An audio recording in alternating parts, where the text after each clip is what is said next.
Joy to the world, the Lord is come. Let earth receive her King. Man, I wish Natasha was here.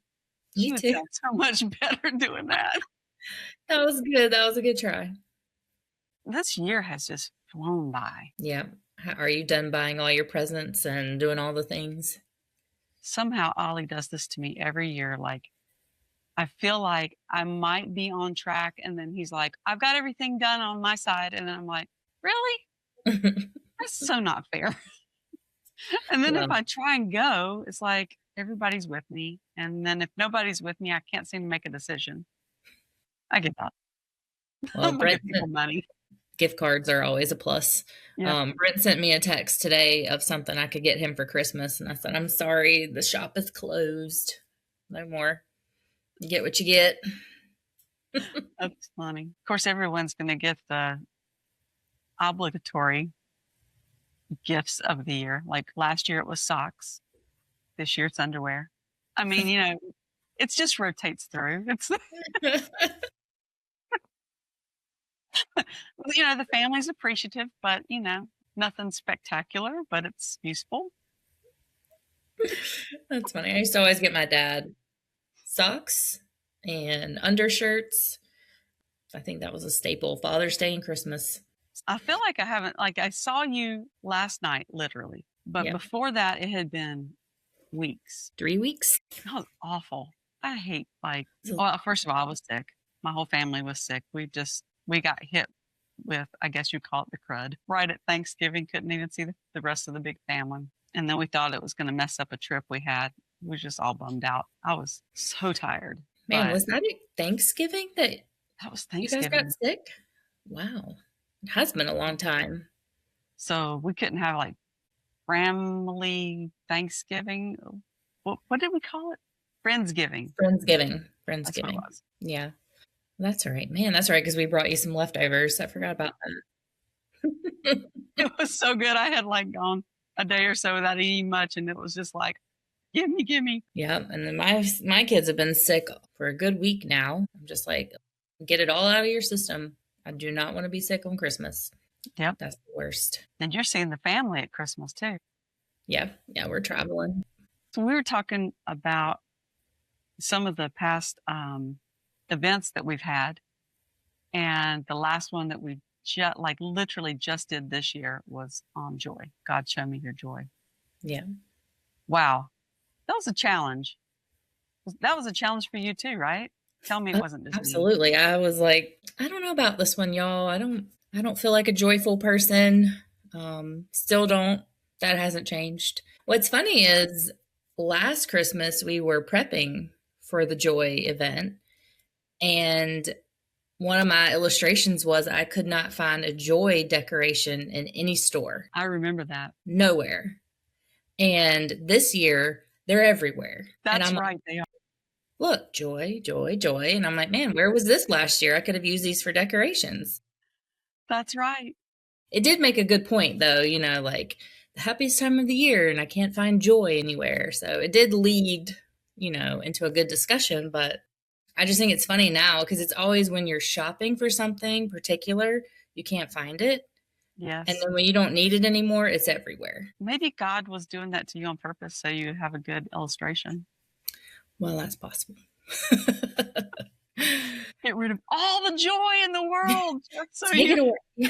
I will tell you, this is kind of funny, and I don't know if anyone was at the event. You'll remember my story about my mom. So we weren't allowed to have any decorations that said joy growing up.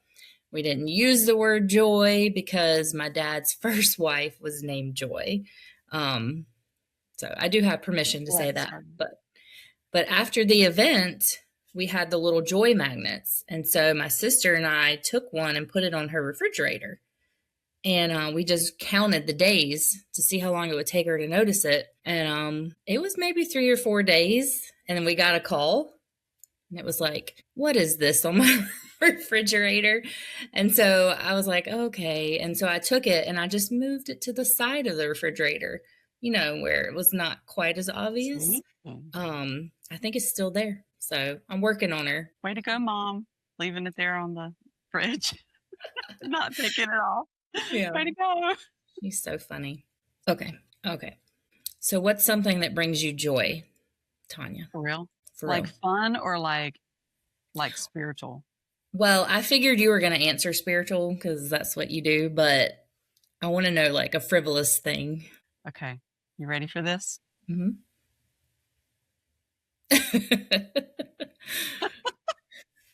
We just got back from Disney. We are Disney freaks. Well, maybe not freaks, but like even to the point where I worked for a while at Disney. I worked a little while at ESPN, and like now it's a part of my entire immediate family's DNA. Yes. Yes. So, it's considered the happiest place on earth, right? Hmm. It is. Is it the most joyful place on earth? Well, I mean, isn't that the same thing? Hmm. Sounds like a discussion. It does, doesn't it? Yes. I think it's a facade. Hmm. I think it's a fake joy. I think it's a fake happiness. At Disney? I think so. And I think so around all the other things that we try to grasp at to make us happy.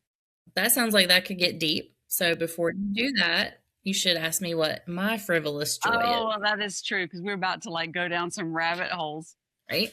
So, what frivolous thing makes you joyful? One is puppies, which they're not very frivolous, but some people might think they are. I thought you were going to say Starbucks pumpkin loaf, honestly. Well, yeah, that was a year ago. I've had to, slow down on the pumpkin loaf. I gained quite a bit of weight that 1 year eating pumpkin loaf. That's It no still brings joke. joy. Oh, it brought me so much joy. It brought me too much joy. Well, that's my go-to if I need to get you something. I'm like, I need the pumpkin loaf. Oh, yeah. They'll bring an immediate smile. Yes. And the beach. The beach brings you joy. Yes, it does. Mm-hmm. Just the waves crashing just makes me smile and be peaceful. Yeah. Yeah, is that fake though? Ooh, there's a deep one. I don't think so. I think joy and happiness are very closely related. I do too.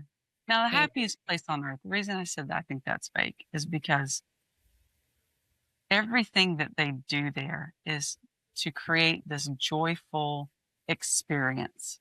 mm-hmm.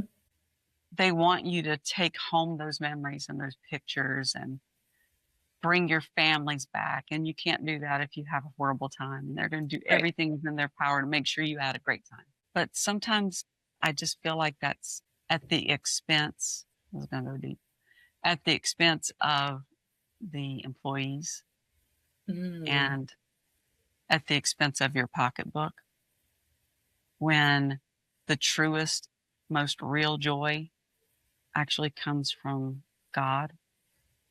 And if you've got that when you go, then when things go wrong in your vacation, like for example, we had an issue in our room that had maintenance in there for about 2 hours one day. Oh. We could have like been so upset, but instead we were fine. It was like we've still had joy. We were still, you know, we're not like all bent out of shape. And the guys that were working on, the Murphy bed had an issue. So those guys that were working on that were just so thankful that we weren't like livid. Right. We weren't like acting out because I'm like, well, I mean, what do you want? There's nothing I'm gonna do. Like you're doing your job. It's life, right? Yeah, I was thinking I would, like for you guys to leave for 30 minutes so I could take a shower, but I'm just thinking. But but I mean, it's still something they're gonna have to take care of. So Yeah. some people completely lose their joy. Just as soon as something like that happens, we saw it a couple times on the trip, Mm. and it's sad. It's at times it's understandable, but when I say it's those frivolous things, it's like that's not a life changing moment. You're on vacation and the line is too long, or Right. they close down a ride. Well, that shouldn't destroy your joy for the entire trip. It just doesn't make any sense to me. But then you've got these other situations like losing my brother this year. I didn't lose him, he just moved on to heaven. The Bible says that we're supposed to have the joy of the Lord, and that in Nehemiah 8:10, it says that the joy of the Lord is our strength. And I was just checking it out. The surrounding verses are literally saying, talking about not grieving and stepping into the joy of the Lord and letting that be your strength. And I was like, wow, that's really interesting. I'm being honest. I did not want to do this podcast. So sorry. We were supposed to do it a couple days ago, and I was like, oh, what am I going to do? I got to be on camera. I don't want to talk about joy. I don't feel joy. I don't feel joyful. And it's Christmas time. What's wrong with me? So I was like, let me go back. Let me look at the event, what we talked about. And I was reading my notes, and I was like, oh, Carrie, like you literally spoke on this and you are not living it out. And I was like, oh, okay, God, thank you. So the example that I gave, which I got from Kay Warren, was life is like two train tracks. So you have the joy track and the sorrow, and they're parallel, and they chug along every day. Every day has joy in it. Every day has sorrow in it. And, you can find beauty, excitement, happiness in every day. Some days it's a lot harder to find than others, but it's there. And I was thinking about this song that my daughter's been listening to, and it has this line, and it's like, Lord, thank you for this, thank you for that. And then he says, thank you for the pain. And she asked me, she was like, Mom, why would I say thank you for the pain? And I was like, oh, well, that can get a little deep. But it's like you don't fully appreciate the joy without the pain. That actually fits perfectly with James 1, verse 2. Consider it pure joy, my brothers, whenever you face trials of many kinds, because you know that the testing of your faith develops perseverance. So he's even telling you to have joy in that, because you know that it's doing a work already. Like all the mess you're going through, it's doing that work. And I would call it doesn't call it right there, but I would call it like a refiner's fire almost. So that fits perfectly. And it's interesting that your daughter and my daughter are the same age. So it's interesting when we see our kids start to make those connections of like, wait a minute, and make the questions. Why should I feel this way? Or why does this work? I love to see them wrestling with their faith. I know. And sometimes it feels like she asks a lot of deep questions. And I'm like, wow, you're only 12. Like, why are we?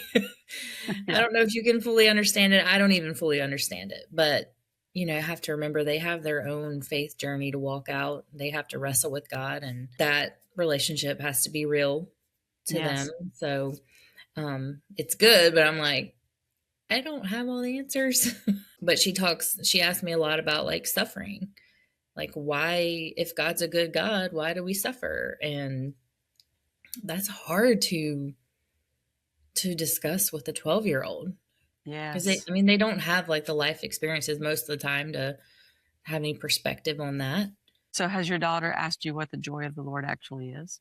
No, she hasn't. But I have thought about it a lot lately, because there's the verse that's, consider it joy, my brethren, when you face different trials and all that.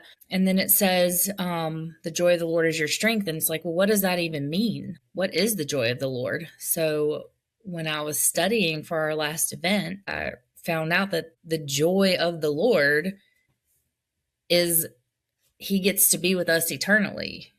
Like, he sent Jesus and he has redeemed his people. Hebrews 12, it says, for the joy set before him, he endured the cross. Right. So there's the joy and sorrow. Nothing's more sorrowful than the cross. And so I was like, well, what was that joy set before him that he would endure that? And it's that he gets to redeem his people and we can spend eternity with him.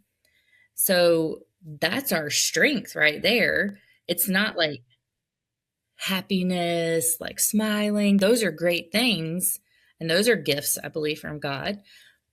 But it's like, even in the darkest moment, even when the outcome of things you're facing is uncertain, you can have joy because it's the hope that one day, if you know Christ, you'll get to be with Him.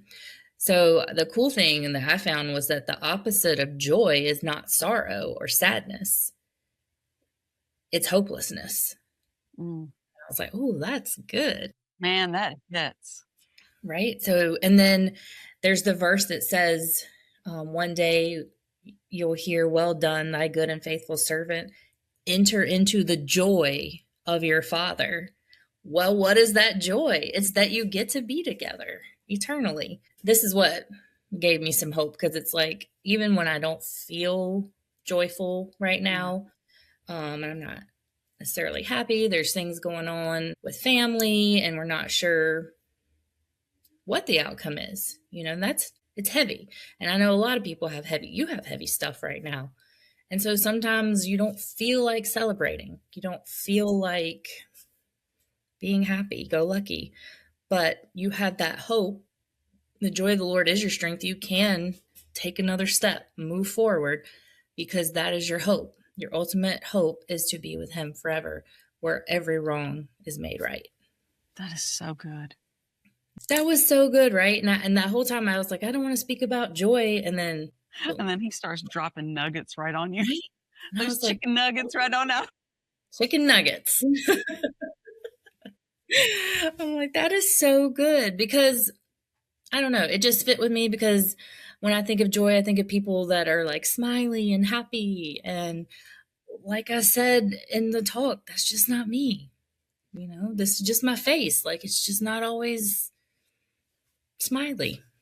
This is like the kicker. You might be in that, I don't know, where you feel like you're not very joyful, but somehow always make me laugh. How? It's a defense mechanism. How does that work? Deal with the hard through laughter, I guess. And me, I just go to Disney World. I wish I could just go to Disney World. Oh, So but I was thinking about joy as well, and a verse had come to mind. It's John 15:11. I'll read it to you, mhm. and then I'm going to read around it. 15:11. I have told you this so that my joy may be in you and that your joy may be complete. Mm. Okay, so if we go back to verse 9 and we read 9 through 12, check this out. As the Father has loved me, so have I loved you. Now remain in my love. If you obey my commands, you will remain in my love, just as I have obeyed my Father's commands and remain in his love. I have told you this so that my joy may be in you and that your joy may be complete. My command is this: love each other as I have loved you. Mm. And it hit me when I was looking at this again. Joy is wrapped in love. Mm. Mm-hmm. And then it made me think, this is the Christmas season, like this is December, and we wrap up our gifts. And that gift is special, that it's wrapped in the paper, right? God wraps joy in his love for us. Mm. Yeah. And he looks for us to love him. And that complete wrapping, we've wrapped up joy. And that's our gift. That's his gift to us, is the joy of the Lord. And that becomes our strength. That just Right. dropped into my spirit the other day. I was like, whoa, That's good. That's joy good. is wrapped in God's love. Mm-hmm. I love it. Because he loves us unconditionally. Mm-hmm. And sometimes I think if I could just get my head wrapped around all those things, you Yeah. know, it, life would be easier. Like even talking about this would be easier if I could just fully engulf myself in knowing that there's nothing that I can do. There's nothing that you can do to make God love you more. There's nothing that we can do to make him love us less. Just like with our kids, they might do something completely and totally wrong, but we still love them. Hmm. Um, and I mean, if you take even that analogy, we wrap our kids in love and the joy that that is to us and to them. And oh, we could talk for days about that. I love how Right. it just dropped in me the other day. And Right. Because why did Christ go to the cross? right, Because he loved us. points back exactly to what you were saying. Yeah. Yeah. He endured It's all of awesome. that out of his love for us and the joy set before him. So good. Right. Joy and sorrow. Mm-hmm. And And what? then one day, the two train tracks, they Yeah. merge, and joy takes over sorrow, and sorrow is no more. Yes. That's what joy is. Joy is coming, right? Like joy is on the horizon. It's Yes. coming. And Just that like the song, joy, yeah, that joy is Joy in the Jesus. Morning. Yes. Yeah. Good song, good song. Speaking of songs, though, you started with Joy to the World. And what I found interesting is that that's not written as like a song about Christ's birth, even though we sing it at Christmas. It was written about a second coming, right? So, Isn't that crazy that it has become a Christmas carol? I would have never known that had you not found that out or no, Natasha Natasha pointed that did. out. Yeah. Yeah, Natasha found it. We're talking about the joy of the Lord is your strength. The joy is when we're with him Right. eternally, right? So, joy is coming to the world. Yes. It's a, Yeah. the train tracks and the rap. Come on, rap, girl. Sorry. Not this time. Maybe another time. The world is not ready for that. Trust me.